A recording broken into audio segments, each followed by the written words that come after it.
Paneo Semanal por esta Sol 106.5 FM. También en YouTube, en nuestro canal Paneo Semanal y en el canal de RCC Media.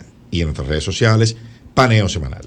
Hay una pregunta que junto con la que tú hiciste antes en el segmento anterior, que va muy relacionada a esa, y es ante esa crisis de significado y de sentido de la vida que se está experimentando ahora, le hacemos la pregunta: ¿se necesita a Dios para dar sentido a la vida humana? ¿Existe una moral que de origen no divino? ¿Cuál sería la idea? Yo creo que sí. O sea, que la vida puede tener sentido sin Dios. Porque si afirmo que no es así, entonces me estoy radicalizando. Estoy, vamos a decir, asumiendo una postura dogmática o ultra dogmática. Entonces, la vida tiene un sentido sin Dios. Ahora, hay que buscarle ese sentido. ¿Sabe qué es el título del video? Lo van a poner en YouTube. Entonces, hay que buscarle, claro. Entonces, ¿qué es lo que pasa? Entonces, el sentido de la vida, una persona, yo conozco a muchísimas personas que no han ido nunca a una iglesia. Primero, éticamente, son más éticos que yo. Segundo, tienen un sentido del deber, de la justicia, de la entrega, de la fidelidad. O sea, tienen una escala de valores que yo digo, pero el santo eres tú. Sí. Yo, sacerdote, estoy llamado a la santidad como todo cristiano, pero gente que dice que no es cristiana, que no es creyente, pero cuando tú miras su vida, su accionar, tú te quites sombrero delante de esa gente. Y se puede tener a Dios sin iglesia. Entonces, claro. Entonces, eso de que Dios solamente le pertenece pues a los cristianos, y de que para ser feliz tengo que abrazar una fe. No. O sea, ahora, ¿qué es lo que hace para un creyente? Para un creyente, Jesucristo, la propuesta del Evangelio, la propuesta de la iglesia, da un sentido a su fe y a su vida, y vive la fe y encuentra un sentido dentro de esa estructura éticas, morales, religiosas. Y para mí eso es lo máximo. O sea, es como la madre de nosotros. O sea, la madre de cada uno de nosotros puede ser la madre más inhumana que sea, pero para mí esa es mi madre. Y no hay. Y la madre de la hermana, la madre tuya, Luis, puede quererme mucho y decirme soy su hijo, pero no va a ser mi madre. Entonces la iglesia, Jesucristo, la propuesta que nos hace en ese sentido, para quien ha tenido la oportunidad, por llamarlo así, de experimentar, de vivir, de estar, de asumir, obviamente ahí hay un sentido de plenitud en eso. Pero yo no puedo decir que otra persona que no por alguna razón no está en comunión conmigo, no puedo decir que no es feliz y que no es realizado. O sea, porque otra cosa, si es así, yo estaría también limitando a Dios. Y Dios es totalmente otro, el inabarcable. Entonces obviamente, yo creo que la propuesta del Evangelio da un sentido de vida para aquel que en libertad quiera asumirla y está dispuesto pues a asumirla.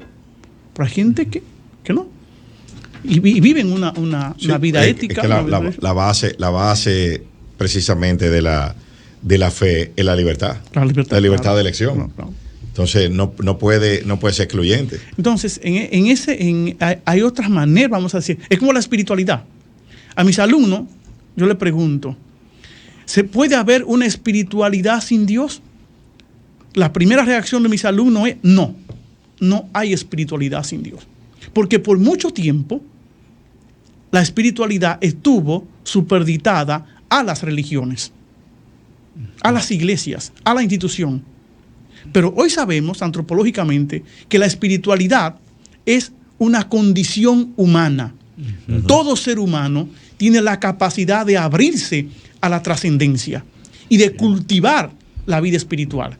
Y la vida espiritual no solamente se cultiva asistiendo a una iglesia o asumiendo un credo. La vida espiritual se cultiva. Es parte inherente Es parte inherente del ser humano. Es que hay un sistema de creencias que funciona en todos los individuos que viven en sociedades. O sea, una de las características del sapiens, que es a la especie de homínido a la que pertenecemos todos o donde venimos, es vivir en grupos.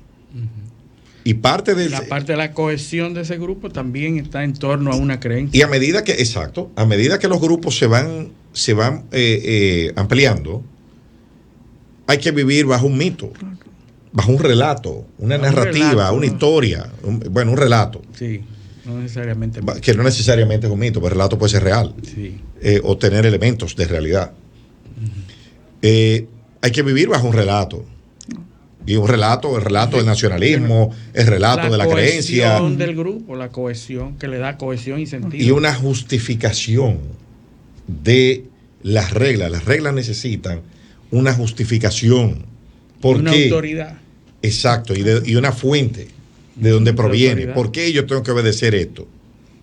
Entonces, yo creo que por ahí que va el tema. Sí, mira, para concluir con tu pregunta, una de las místicas más importantes del siglo XX, desde mi opinión, la opinión mía, la opinión de expertos que estudian el fenómeno místico, es Simone Wills, una francesa. Esta mujer no llegó a bautizarse y es una de las místicas más importantes e influyentes del siglo XX. ¿Por qué? Porque se puede vivir una ética, se puede vivir una espiritualidad, se puede vivir una vida de bien sin pertenecer a la iglesia, sin creer, o sea, sin creer en el Dios de los cristianos, o en el Dios de Mahoma, o en el Dios del budismo. Ahora, para los que creemos en Jesucristo y hemos tenido esa oportunidad, esto es lo máximo, y creemos que da unos elementos que a mí me da, que posiblemente a otros no lo puede experimentar, no lo pueda vivir. Pero no significa que el sentido de la vida pertenece solamente al que cree, solamente al que tiene fe. Es un valor muy importante, es un activo muy importante en la vida de un ser humano, pero no significa que tengamos el monopolio de la felicidad. El cristianismo no tiene, las iglesias no tienen el monopolio ni de la espiritualidad, ni de la ética, ni de la felicidad. Eso pertenece a la estructura del ser humano. Que lo cultive o no lo cultive, ya eso es otra cosa. Pero ya por no se puede pretender que las iglesias tenemos el control, el monopolio de esas realidades. Y otra cuestión que se genera de esta misma discusión, el hecho de que lo estuvimos mencionando la semana pasada. Somos los humanos naturalmente buenos, en esencia buenos, y nos corrompe la sociedad o nos moldea la sociedad, o somos la tábula rasa de que nacemos como pizarra en blanco y nos vamos transformando con la sociedad o las experiencias que hemos tenido, o somos buenos por naturaleza. Y después nos corrompemos. Aquí hay una discusión que esto no tiene fin. Esta discusión lleva miles de años. Y aquí nos vamos a posicionar dependiendo el bando donde estemos. El cristianismo de corte luterano, lo que se llaman los cristianos protestantes, que no me gusta la palabra, pero esa es la que se usa. Sí. Vamos a decir, el cristianismo de corte luterano, la visión cristiana de Lutero, parte de esa concepción, de que somos malos por naturaleza y que la gracia es la que nos permite ser buenos. Esos son la línea luterana. Ahora, la línea católica ha defendido la otra tesis, de que no, de que somos buenos por naturaleza. Y que en el camino, en el desvenir, obviamente nos vamos inclinando pues hacia un lado o la otra. Y esto por la cuestión del libre albedrío, las libertades al final. Entonces, vamos a decir, son posiciones que es difícil encontrar que estén de acuerdo. Uno, defienden de que no, de que somos dañados por naturaleza. La escuela de Salamanca que es una escuela de pensamiento que se está estudiando mucho ahora y que fue la escuela de pensamiento que defendió la idea de persona o la realidad de persona para los aborígenes americanos. La escuela de Salamanca, todo filósofos y teólogos humanistas defiende la posición de que el ser humano es bueno por naturaleza. O sea, entonces, aquí viene la otra, una cuestión ya muy espinosa y que no cabe meterse aquí, la cuestión del pecado original, un malentendido del concepto de pecado. Pero no vamos a meter ahí porque eso da, y es mejor no tirar de madeja que no podamos desertar. Pero lo que quiero decir es que la posición aquí depende de la escuela o de la visión teológica en el que está. Y la visión teológica católica, la católica afirma o sostiene que el ser humano es esencialmente bueno. Esa visión de la escuela de Salamanca fue probablemente la que inspiró la primera, vamos a decir, el primer documento de reconocimiento de la condición de persona para los aborígenes, que es el testamento de la reina Isabel, que es de donde se inspiran entonces ya todo el aparato institucional. Sí, el testamento de la reina Isabel, pero las leyes de Burgos. Las leyes de Burgos, exacto. Y después también entonces el derecho de gente que sale obviamente toda, pero recordemos siempre. Pero que la base fundacional de todo eso es ese testamento. De ahí es que vienen las evoluciones diferentes. Sí. Eso es sumamente interesante. Yo, siguiendo esa misma línea, hay una sobrevaloración del humano, del ser humano, que está muy en boga ahora mismo y que genera una serie de derechos y sobrederechos que nosotros estamos, y que hay una línea muy fuerte en la sociedad actual que tiende a atribuirle derechos y sobrederechos a las personas, aún en desmedro de realidades, de realidades. Yo, Luis, voy más allá y obviamente me cuesta pues creer, o sea, donde líneas donde dicen que un animalito, que una planta tiene más derechos que una persona. Sí, totalmente. Y eso, hay gente que le duele más la muerte de un perro que la muerte de un pobre. Claro, sí.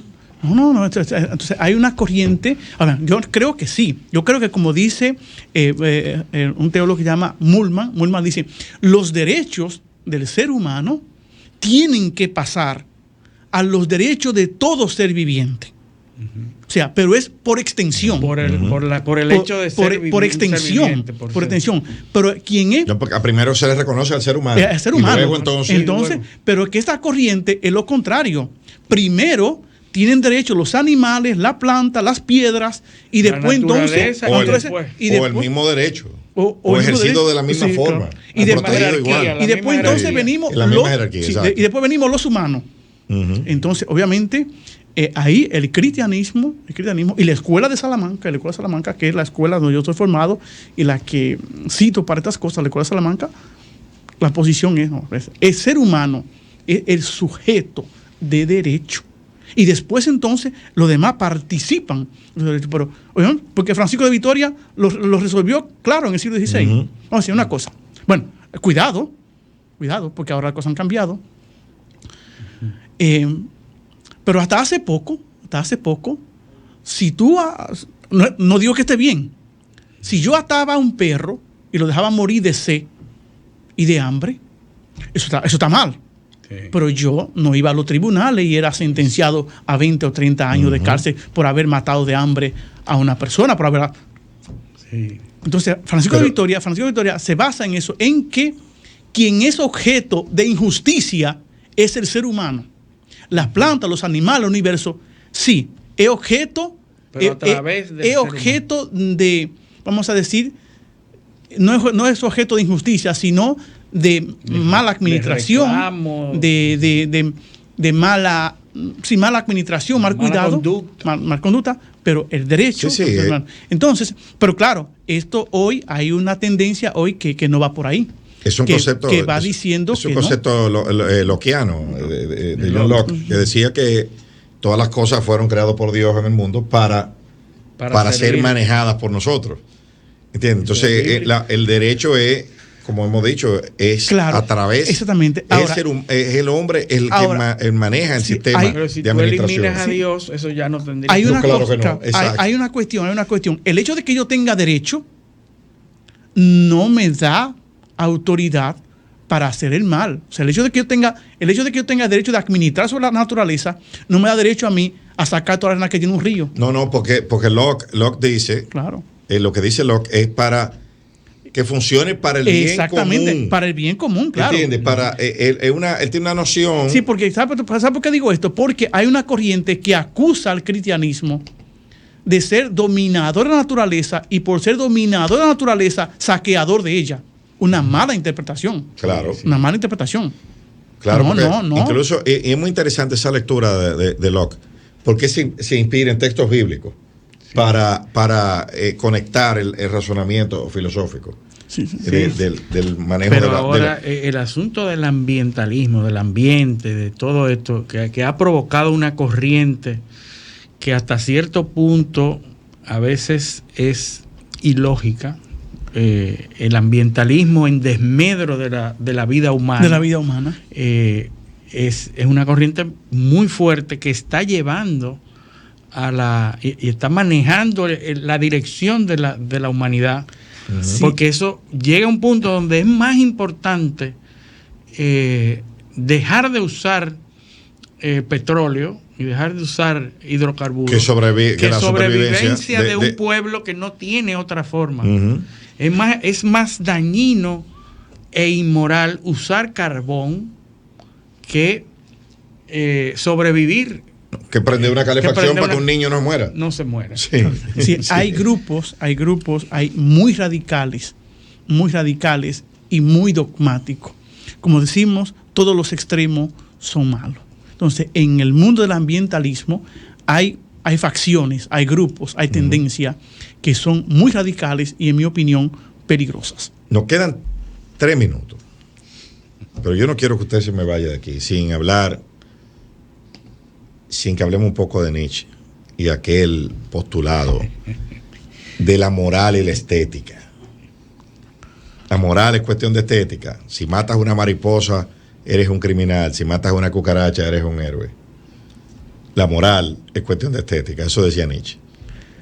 Bueno, hay una cuestión de estética en el sentido de la búsqueda del bien. Todo el bien tiene que ser bello, porque no puede haber fealdad en el bien. Entonces, en ese sentido, en la búsqueda del bien y de la verdad, hay una estética. Si es, lo veo yo en el campo, pues de la moral. O sea, en cuanto a la búsqueda del bien, porque el bien tiene que ser bello. La verdad tiene que ser bello. Es como la eudaimonía, ¿no? Sí. Sí, la belleza en la virtud. La belleza en la virtud. La virtud, la belleza y todo lo positivo está de un lado. Todo lo positivo en un lado. Sí, la famosa división binaria a la que todos tendemos. Que conste que Nietzsche es un filósofo muy influyente, un filósofo muy importante, un filósofo del que yo soy un gran seguidor y del que le tengo, pues, a nivel incluso personal, mucho cariño a Nietzsche. Parecería irónico, ¿verdad? Que un sacerdote sea seguidor de Claro. Porque lo que estamos diciendo, es que, dijo Santo Tomás de Aquino, que la verdad es verdad, aunque venga de un demonio. Entonces, hay verdades en Nietzsche, hay verdades en Freud, hay verdades en Marx, que son verdades. A usted nada más le falta decir que es admirador de Schopenhauer. Que son verdades. Es demasiado pesimista. De hecho, es demasiado pesimista. Schopenhauer y Kant. Demasiado pesimista, demasiado legalista. Pero sabemos que Nietzsche... Pero dice verdades también. Claro que sí. O aplicando ese mismo axioma. Claro, eso es lo que digo, que la búsqueda, pues, de la verdad y del bien, que no tiene patria, en sentido de querer aprisionarlo en un grupito, son valores universales. Bueno, y Popper decía que aquello, lo que es verdad es lo que no puede ser falsable. Karl Popper. Karl Popper. Sí, Karl Popper, Sí, sí. falsacionista. Bueno, se nos Recuerda. quedan temas que lo vamos a dejar para la próxima vez que invitemos a ¿Y Fray Aridio. ¿Cuándo es que los Siempre. filósofos como Fray Aridio y nosotros los aficionados a la filosofía vamos a llegar a alguna conclusión? Sí, no.